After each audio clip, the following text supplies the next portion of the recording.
কি ওজন কমাতে, রক্তচাপ নিয়ন্ত্রণে এবং শক্তি জোগাড়ে কাঁচা কলা গুরুত্বপূর্ণ ভূমিকা রাখে। এই জন্য আজ আমি তৈরি করব কাঁচা কলার কোপ্তা। তার জন্য কাঁচা কলা এবং আলুকে খুব ভালোভাবে কেটে নিয়েছি এবং তার সাথে নিয়েছি কিছু মশলা। এরপর কাঁচা কলা এবং আলুগুলোকে আমি কুকারে জল দিয়ে 3 থেকে 4টে সিটি মেরে নেব। আর তার সাথে তৈরি করব আমি কিছু মশলা। মশলার মধ্যে আছে জিরে, ধনে, কাঁচা লঙ্কা, আদা আর টমেটো। সমস্ত মিশ্রণটিকে খুব ভালোভাবে আমি পেস্ট করে নেব।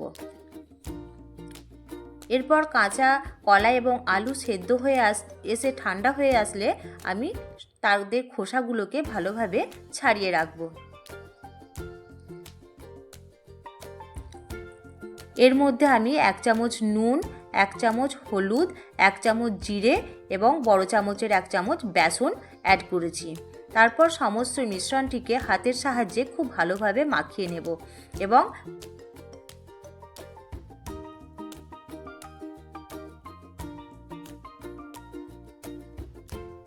এক এক করে সমস্ত বড়াগুলিকে আমি একটি পাত্রে ভেজে তুলব। তারপর সেই তেলের মধ্যে দেব আমি একটা শুকনো লঙ্কা, তেজপাতা আর কিছু 5 ফোড়ন। কিছুক্ষণ ভাজার পর বা নাড়াচাড়া করার পর আমি আগে থেকে তৈরি করে রাখা মশলার পেস্টটি দিয়ে কিছুক্ষণ নাড়াচাড়া করব। তারপর দেব 1 চামচ নুন, 1 চামচ হলুদের গুঁড়ো এবং অল্প 1 চামচ চিনি। সমস্ত মশলাটিকে আমি অনেকক্ষণ ধরে নাড়াচাড়া করব যতক্ষণ না মশলা থেকে তেল ছেড়ে আসে।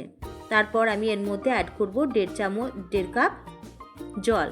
তারপর সমস্ত বড়াগুলিকে কড়াইয়ের মধ্যে দিয়ে দেব। এরপর ঢাকা দিয়ে 10 মিনিট রান্না করব। আমার রান্না শেষের দিকে এই পর্যায়ে আমি 1 চামচ গরম মশলা এবং 1 চামচ ঘি অ্যাড করব।